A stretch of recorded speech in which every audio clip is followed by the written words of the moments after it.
Hello, and welcome to another episode of Street Level Marketing. I'm your host, Mark Lamplugh, and we have a great show for you today. I'm talking with Joanna Track. She's the founder of Good Eggs and Company, and we're going to get into what it takes to crack the code on content. We're going to explore how she built a collaborative content agency, her unique approach to strategy, and what it really takes to build content that connects. I think today in this world of online and with AI and all these new tools coming out that kind of takes the creation of content really to anyone. There's a fine line that you want to draw to make sure it's still professional, still make sure it's engaging, and work with the professionals that have been doing this and they're experiencing this. So Joanna, thanks for joining the show. Thanks so much for having me. It's great to be here.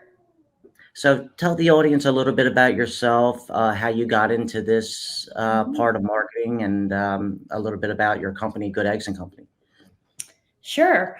Yeah, it's been an interesting journey to get here. I'm not going to tell my whole life story, but I actually did started my professional life in finance. I did an MBA in finance. I worked at an investment firm on the bond trading floor. And I say I had the good fortune of pretty much 6 months into my adult life realizing that despite excelling in that area, I didn't love it. And I knew I wanted to do something different. And so I switched gears pretty much right out of the gate, went into marketing. It was always so interested in brands and how people fell in love with them. But because I had that math analytical side, I really navigated towards, at the time it was direct marketing. I'll age myself. It was before the internet. And so I found myself first working at a large company in the marketing analytics group, which was a great way to learn both sides of the coin. And from there, I got my first agency job working at Ogilvy and Mather. And I was also in the direct marketing group. So I really got schooled. I always say I got my PhD in branding from Ogilvy. But being on the direct side, doing direct mail, radio, on all those things and understanding, the importance of branding and messaging, but really that analytical conversion focused content. And so, content marketing wasn't a phrase we used back then, but essentially that was what I was doing back then. Anyway, then over the years, I ended up taking the plunge and becoming an entrepreneur in the early 2000s. And that was at the time when email itself was pretty much a B2B tool. Like you'd get a note that you're out of printer paper or you need more ink. It wasn't sexy. And there was a lot of up and coming editorial publications using email as a channel. And I just fell in love with the whole concept. So I came up with an idea and launched something in Canada. And it was the first of its kind, an email daily newsletter about trends and happenings. And it grew. I exited. And that really just cemented my love and passion and reputation in the email publishing space. So from there, I did actually grow and exit a number of other publishing businesses. But in between, when I was sort of between building my own brands, I was consulting with others and helping them overall with sort of all aspects of marketing, but always gravitating towards email, sort of more direct contact type stuff. So over the course of the years is how Good Eggs got established. And so today, I run Good Eggs & Co., which is a boutique marketing firm, and we specialize in strategy and execution of companies' content plans. And again, these days, to me, marketing mostly is content. Like we really say the only thing we don't do is like outdoor advertising because there's so much to be done in the content space. And so we do strategy and we execute from soup to nuts and everything in between. So email marketing programs, social media, websites, SEO content. We do a ton of thought leadership, helping senior executives manage their profiles and presence online. And I'm really proud of the journey and where we are today. The name, I love the name. How did you come up with it? Where did it come from? Yeah. So a lot of people ask me about the name and I'm really proud of it. I came up with it. So my first iteration of Good Eggs was between two of my publications. And it was when I was consulting with other brands. And I came up with it in that my experience in the industry. So not only feeling that I'm a good egg and a good person, but I built the agency on the hub and spoke model. So, just myself and my business partner, and then we would bring in experts as needed, whether that was SEO research or website development. And my promise to my clients was that only the best people in the business would I bring in. And so those would be the good eggs.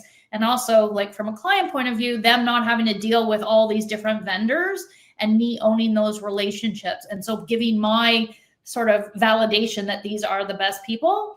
And then on the other side of it is, and the promise I make to my team and my employees is that only good eggs that we work with. So we try to stay away from toxic clients and vendors who don't treat us well. And of course, it's not a perfect model, but it's a standard that we strive to in all our partnerships.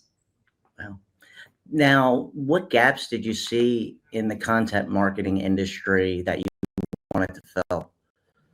Yeah, well, the very big gaping one is that most agencies now, of course, there's been a proliferation of specialty agencies now, social media, email marketing, but it's pretty recent in the marketing life cycle. Whereas, the big traditional ad agencies, content was like the poor second cousin. They might have one person who knows email. And most of the time and effort was spent on the big brand ads, the TV and all that. And so I really have saw and still see today this opportunity to go down this niche and focus on the stuff that is being missed by them, and also requires a real specialty skill that, writing a headline for an ad is important, but is a very different skill set than writing a 2,500 word article for sponsored content that feels authentic and real and not just like a overextended ad. Sure. What was some of the biggest challenges you faced in the early days of your starting up? Well, I think like anyone in business is finding clients, and really demonstrating the value. I think a lot of people in marketing say this same issue, which is marketing. People have no problem paying their lawyer or their doc or their accountant to do the work, but everyone thinks, oh, I know how to write, so I'm a marketer. I understand. I'm going to do it myself. So proving the value of the expertise, I find, still continues to be a challenge, and understanding what's involved. So, I'm not one of the huge agencies, so I do believe we are priced quite fairly, and we're very passionate about working with startups. So we try to keep our prices really accessible. But, there's a lot of questioning, like, well, why does it cost this? I can do it myself. And I think the only way to overcome that is over time and showing the value, and which is something that, we always say. We have another principle here at Good Eggs is we never want a client to get a bill and be upset. We want them to think that was the best money I spent. That was so worth it. Can you share a little bit about maybe your first client and what you learned from them? Yeah. So one of the first clients, and this is something that I've seen happen a few times. It's gotten better over time, is I think also this is something a lot of people who are in any consultative business can commiserate with, is you spend all this time building a strategy and telling someone, what you think they should do, and then they don't do it. Yeah. Or they don't execute, or it's like, the game of Jenga. They're like, okay, well, we'll do this, but we're just going to pull out this and this and this. And then they want to know why it doesn't work. So I know I had that in the early days, and it still happens, but not as much. We've now structured our business. People could do a strategy, not execute, but we now do our pricing in such a way where they have to pay more up front. And then if they commit to the execution, then they get a rebate back. And that sort of pushes both of us into a long-term partnership. That makes a lot of sense. I did consulting myself several years ago, and I did a similar thing, because in the beginning you're spending most of the work getting everything together and getting the campaigns built out and educating the client, and then you do all that work up front, and then some think they can take that information and run with it. I'm sure you can relate to that. Absolutely. Looking back now, would you have done anything differently at your launch? I don't think so. I've always been someone who believes like everything you learn helps you become better at what you do. So if you don't learn it one way, you're going to learn it another. So not really. Yeah. Now you're fully remote. Did you decide on that on day one, or is that something you did after COVID?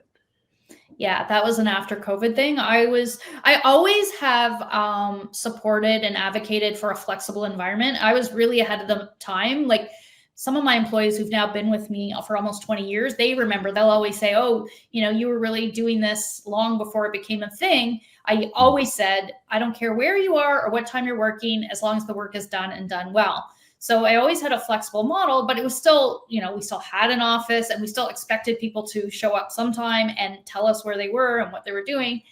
But then when COVID came and we got rid of the office, I was one of the worst sufferers. I could not focus at home. I was like losing my mind. I didn't even have an office in my home or a desk. Like I was working at the kitchen counter. My wrists were killing, my back was killing. And it took me probably 6 months to get into the groove of working like this. And then I really fell in love with it, and the productivity, the lack of commuting, being able to get stuff done in between. And then there's just been no looking back. And then the people I've hired since, that's their expectation. And so it would be hard. I mean, if I believe strongly in it, I would try to push it. But I'm so happy with this. And we do meet up in person at least once a month and see each other more if we can. And we also, I don't know that I've mentioned that I am in Canada. And so we span across the country, our employees. So really, I want the good eggs and I don't care where they are. So I'm not going to get an office when half of them can't even be here. Now that makes a lot of sense. Well, we're out of time for this segment. So when we come back, I want to talk about, the strategy at the core and how your approach to strategy and rolling out marketing.